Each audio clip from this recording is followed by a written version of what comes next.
Welcome to the ultimate 7-day Zen Work Warrior Challenge, where you will build an unstoppable and invincible Zen mindset, which will help you to navigate through and overcome office politics, toxic work environment, backbiting colleagues, and also manipulative and controlling bosses, while at the same time maintaining a steady streak of professional success through timely promotions and increments.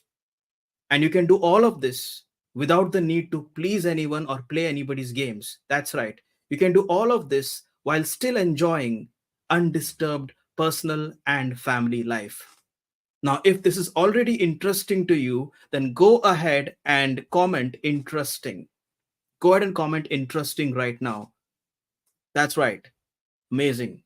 And if you have never met me before and this is the first time you're watching me talk to you, then this is Ajay Almeida and I help busy and high performing corporate and non corporate professionals to live their life at their fullest by playing their best professional game while at the same time not sacrificing their personal and family life using my Zen mindset module.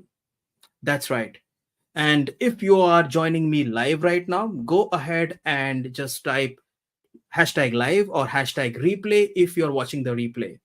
Because I am now going to reveal to you my 5 transformational Zen secrets in these 7 days. These are the exact 5 transformational Zen work secrets which I have used to coach CEOs and government officials in my tribe.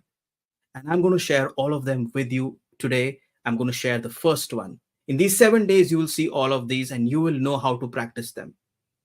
So, today we are going to take a look at secret number one, and that is how to unleash the Zen CEO mind. And what we're going to do is we're going to learn part one of that. It's because it's a huge thing to talk about, and I have limited time, but I'm going to make sure that I give you everything that you can take home and practice today. So we're going to touch upon the first part, which is capturing the monkey work mind. Now we're going to understand this and then we will transcend this by going to part number two, which is putting on the Zen CEO mind. That's right. You will literally transmute your monkey mind into the Zen CEO mind. So let's understand what is this monkey work mind.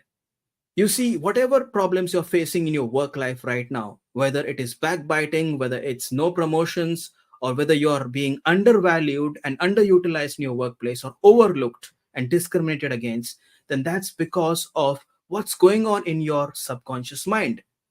Now, what's going on in your subconscious mind is completely invisible to you, and you only find glimpses of it sometimes. So we are going to now go there and find out whether this monkey mind is at work. And I can guarantee you that at the end, you will realize that the monkey mind has been sabotaging your professional growth. So I'm going to make it very simple right now. Let's go ahead and take a look at this monkey mind. And I'm making it so simple. I use my 3C method. So what's this 3C method? The first C stands for comparison. The second starts for confusion. And the third is catastrophizing. That's right. So let's go for the first one, that is comparison. Are you a person who constantly feels that the other people in your office or in your business are better than you? Do you feel threatened by their skills or sometimes feel that they are highly skilled while you are not? Or they come from better families or they come from better educational environments and you are not coming from that environment?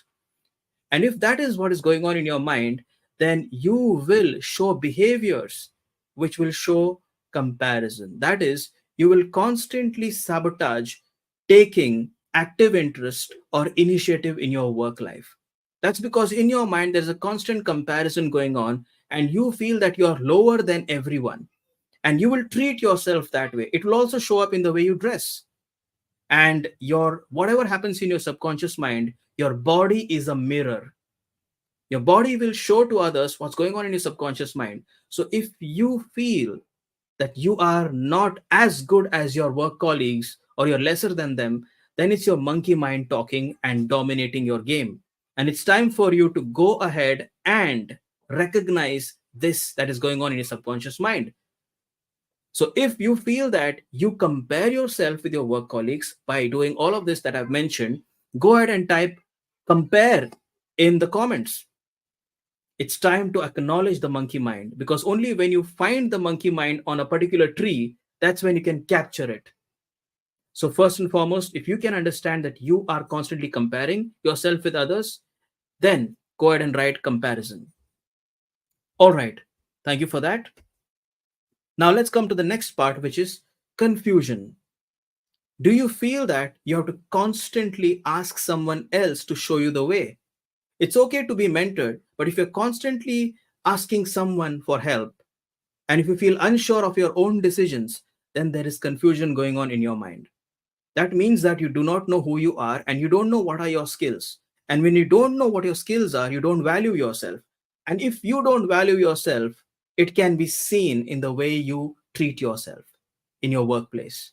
So while speaking, if there are constant fillers while you're speaking, or if you're not able to give an eye contact and speak up with a good tone or a good volume, then it means that there is some level of self confusion going on. Now, this self confusion could be induced in you, or self confusion is something that you're growing up with. Whatever be the case, this monkey mind of confusion, which is jumping from one tree to the other all the time, is not allowing you to have clarity. And because you don't have clarity, other people can sense that and they take the lead. In fact, they lead you. And that's one of the reasons why you are looked upon. Even if you are adding tremendous value to your workplace right now, to your company, you are probably looked upon as someone who is not sure. And that might be the reason why you are not given that increment or that promotion. So find out whether you come across as a confused person. One of the best ways to go ahead and take a look at this is by asking someone who's close to you and to tell them that, give me an honest review. Do I come across as someone who's confident or someone who's unsure? Ask 5 or 6 people this question. Now, be careful whom you ask this question. Ask only those people who are close to you and who have a track record of helping you or being with you or having your best interest at their heart. Only those people who have an evidence of a track record of being with you. If you ask this to the wrong people, then this is going to destroy you. So ask those people who are close to you in your inner circle, how do I come across in my workplace? When I stand up and present, do I come across as someone who knows his stuff or someone who's constantly finding words? The second is confusion. And the third one is catastrophizing. Now, what is catastrophizing? It is always playing the worst case scenario. Am I a person who always feels that if I make a mistake, the company is going to sack me, or I'm not going to get my increment, or everything is going to go down the drain? Am I functioning from that fear that my mistakes can drag me down? Or I will definitely commit some mistake and it's going to drag me down. And one of the ways to understand this is when a new project is given to you. What are your dominant thoughts when a new project is given to you? I'm going to sabotage it. I'm going to destroy it. I'm not going to be able to perform. And people are going to get a lot of problems because of me. If those are the thoughts that are coming to your mind, even if you have the skills, then that's called as catastrophizing. And many times, catastrophizing is evident in the way you lead. That is, whether you take initiative or not, whether you leave the projects, whether you stop yourself from taking on challenging projects, or whether you pass on the better projects to others and see them grow while you are at the same place. So if you're catastrophizing, these are the behaviors that you will show in your workplace. Another behavior that catastrophizing shows in workplace is when you have this knack of always looking at what can go wrong. Now, don't get me wrong, it is important as a balanced workplace individual to know that, as a professional, to know what is going wrong and have a game plan for it. But if your mind is constantly fixated on what can go wrong, then that is wrong. That is going to destroy your creative genius and you're never going to unlock your creative genius. So, the third C in your monkey mind is the catastrophizing. Now, just like a monkey who jumps from one tree to the other, the monkey mind keeps on jumping from comparison to confusion to catastrophizing all throughout your work life, all throughout the workday. And that's why at the end of the day, you feel drained and energyless and come home bitter or sad because you know that you have not fulfilled your potential. You're not worked up to your potential. And you know that your energy has been underutilized. Now, I have a surprise for you, and that is if you're with me so far, then go ahead and comment the MWM, which is take the monkey mind test.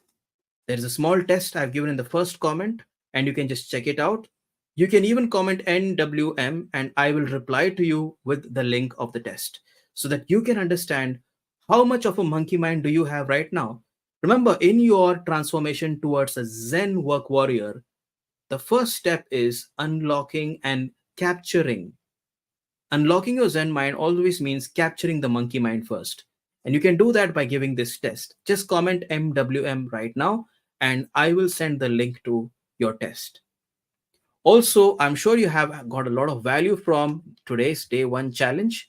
So if you feel that three more people can benefit from this, then go ahead and tag three or more of your friends in the comments right now.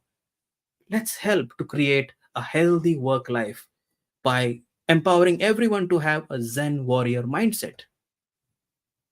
And if you have learned something amazing today, comment your most important learning because tomorrow, we are going to learn part 2 of secret number 1, which is putting on the Zen CEO mind. You will learn how to exactly unleash and reveal the Zen CEO mind, which is already there inside of you.